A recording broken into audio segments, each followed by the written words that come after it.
Big thing in Battlefield 1, you're going to see like a big step forward from what you've played in Battlefield 4 and Battlefield Hardline. It's really like it's like going back to Bad Company 2, really. You know, it's that all-out destruction that you can expect, and you can see. Here we go. Let's take a look at the scoreboard here. Actually, let's take a look at the rosters if we can for just a brief moment, because I want you guys to know where all the teams are sitting at. Of course, we have the German Empire facing off against the United Kingdom. So we'll take a look at the scoreboard in a little bit.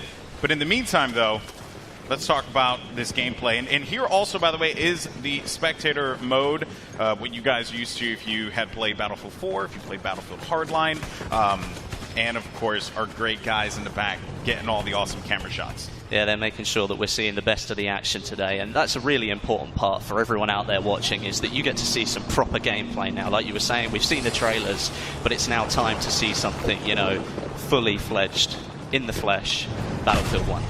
And here we go, folks. So we have some tank gameplay here. And X-Factor working with his teammates. This is the Mark IV tank, I believe. He's blowing up the map, making sure he knows what's going on. There we go, smash through the wall. It's not like it's even there. Yeah, no, the tank is absolutely brutal.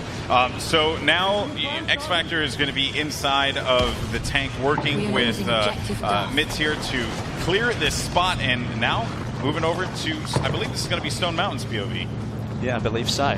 Oh, he's got one of the classic weapons out there, using the sniper rifle. One of my favorite weapons to use on the battlefield.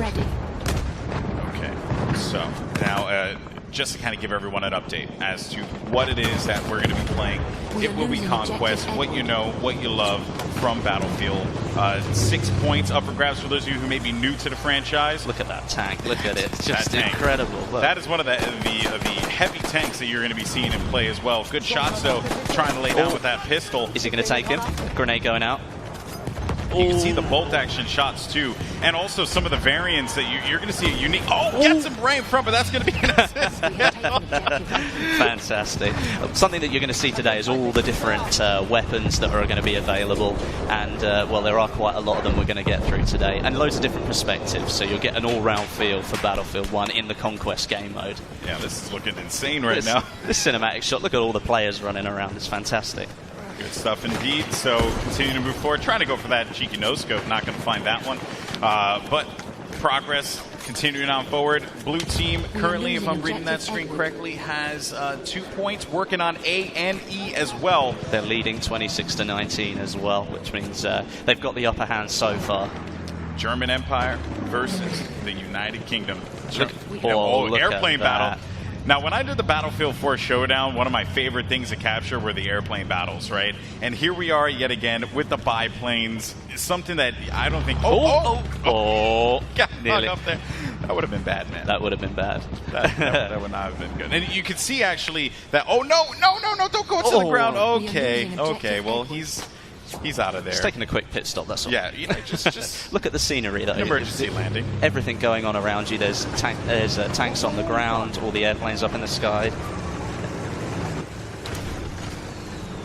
Now we have 24-36, and Monastery currently being capped here. Let's see what X-Factor can do. Working with Major Nelson as well, and Richard Sherman, as well as one cheesy Mopo. Great name. Using the SMG. Oh, wait.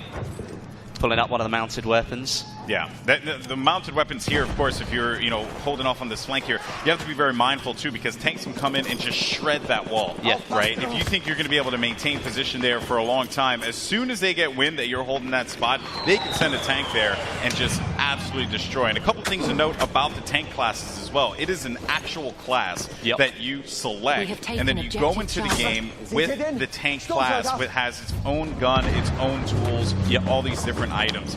You can pick up a tank from the battlefield as you would in other battlefields, but now with the tank class system, it is a class designated to vehicle drivers. Correct. So if you want to spawn in and make sure you are that tank driver, when you pop out of it, if you ever have to leave it for any reason, you will have your own loadout, which is something a little bit different that we haven't seen before. Keep in mind too, the red team has the lead here. and they have managed to get out of this one. Look at Jamie Foxx. He's really getting into it, isn't he? Yeah, he's going in. He's singing to the camera. Honestly, I'm sweating right now. It's the emotion. It's the emotion. Look at it. You saw his eyes. You saw the love in his eyes. You know, the love and the pain. Oh, man, goodness. So we got a lot of action going on, though, inside of the monastery here.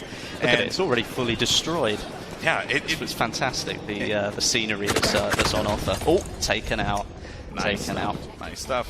So Celatrix's going to get that kill, or that drop there.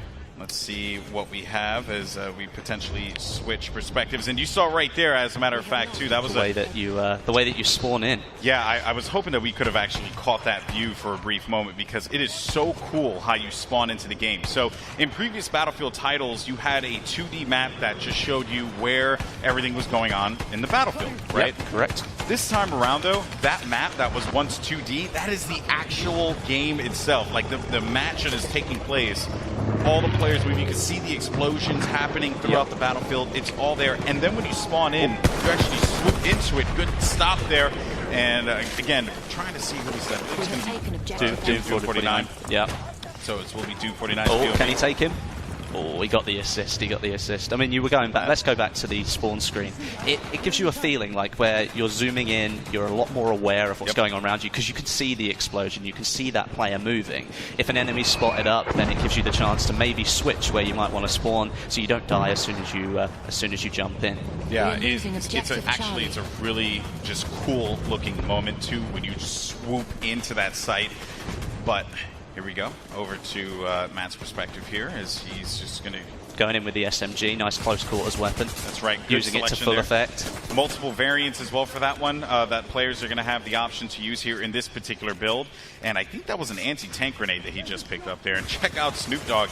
He's waiting to see if anyone's going to charge up on this trench here, trying to work with his teammates.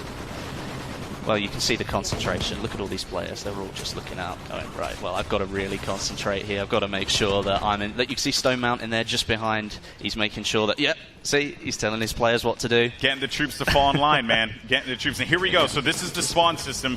You just swoop right into it, and you go right into the vehicle, or wherever you decide to go. It is so cool. That was just awesome to see. I mean, that kind of mechanic. I mean, the spawn screen is one of the most valuable things you can look at, because you can really help change the way the battle's moving. And if you can see all that information in front of you, it's so much more helpful. And there are a variety of items that you could use as well, gadgets that you'll see players use. I think we saw the anti-vehicle grenade just a little while ago.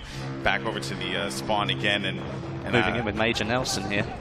Yep, Major Nelson. See what he can do. Leading the troops. Actually, I believe this is Rival X. I think this is X Factor. You think it's X Factor? No offense to Larry. Love Larry to death. Good friend of mine.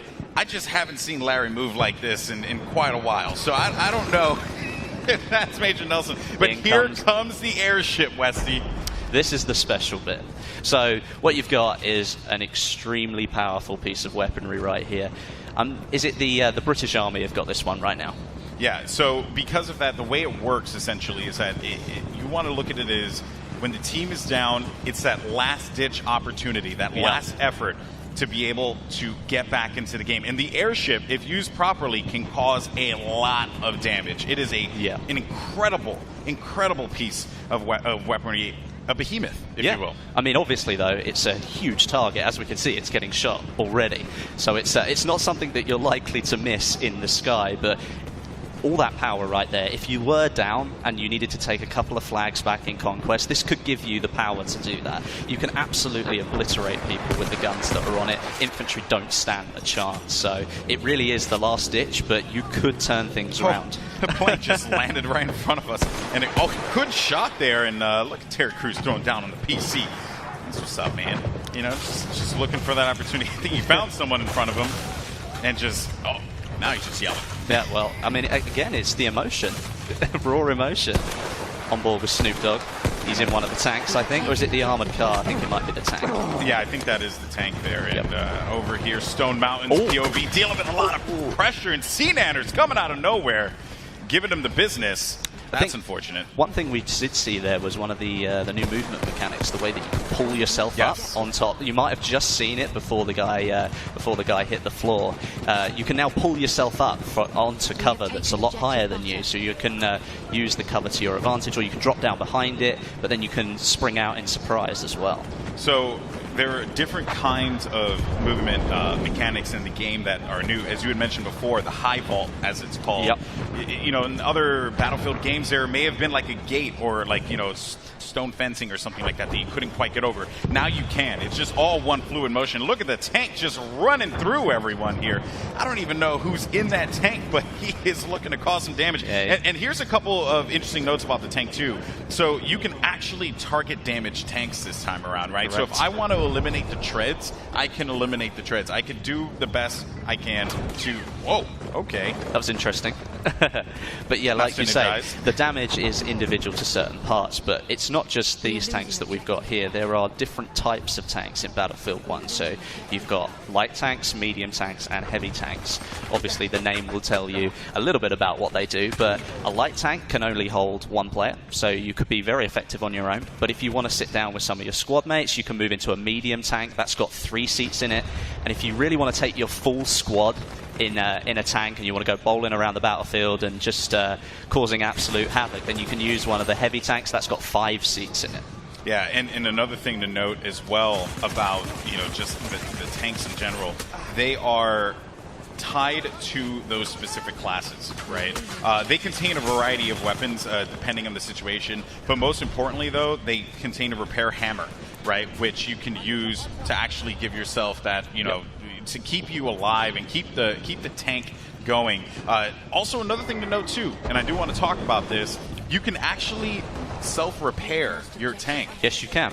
So you can stay in the tank, but there's a trade-off, right? Like all things, there's a trade-off. You actually cannot get out of the tank. You can't move, you can't fire, you can't do anything. You're kind of a sitting duck. So while you can't repair, you can't do a lot of things. And by the way, he's parachuting out. Oh, this is it.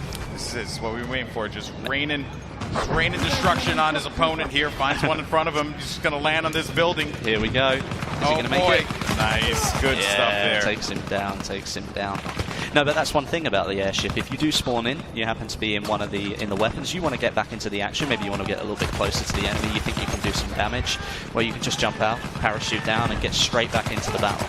And another thing, you see that bayonet there, right? The bayonet, if you're sprinting and then you hit a specific button, you can actually go a little bit faster. Not only is it a good escape mechanic, potentially, if you're in a bit of a sticky situation, but if you just charge right into someone, you're going to take them out. Here we go, folks. The airship has been destroyed, and it is going to drop another incredible factoid about this airship, guys.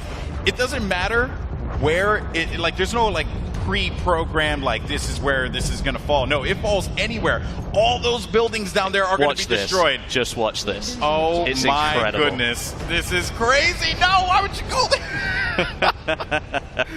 That is insane. Not just that, but once it's hit the ground, its carcass stays there as well. So you have to battle it out, moving through all of this, like, metal that's just crashed into the ground. It's a ruin at that point. Obviously, we saw a little bit of first person, a little bit of third person there. The first time I saw that, when I got to play this game, everybody just stood still and watched it. It was absolutely incredible to watch. Awesome stuff. And there you can see the remnants of what was there past the airship. It looks fantastic, doesn't it? And it also just creates a whole new, you know, gameplay element too, right? Because now you got to bob and weave through this metal. Yeah, I mean, like, you could have, like, taken cover behind some of those buildings. That's not gonna be the case anymore. Plus, let's say that it does land on all those buildings. You've got that close quarters environment. Well, now you get to see players that are a little bit further away, so it changes up the game a little bit. Here we go, X Factor Gaming. Nice view of the town here, actually. This is a nice shot. So you can see all of these buildings here, I believe, can be destroyed. And there's Captain Sparkles in the tank there, getting a little reckless. Finds one in front of him there. That's going to be a good pickup. Looking for a second kill as well. He's going to get the second pick. Good job indeed from X Factor Gaming. Every time we've gone on Perspective with him, he has been a beast, just doing the dirty work, man. I expect nothing less from X Factor. If you've ever played with him or you've ever had the opportunity to see him play, he is just an extremely good Battlefield player. Oh, but just as we say that. Oh, well, it's the curse of the commentator, isn't it? it's your fault. And there you have it, folks. Congratulations. It was awesome.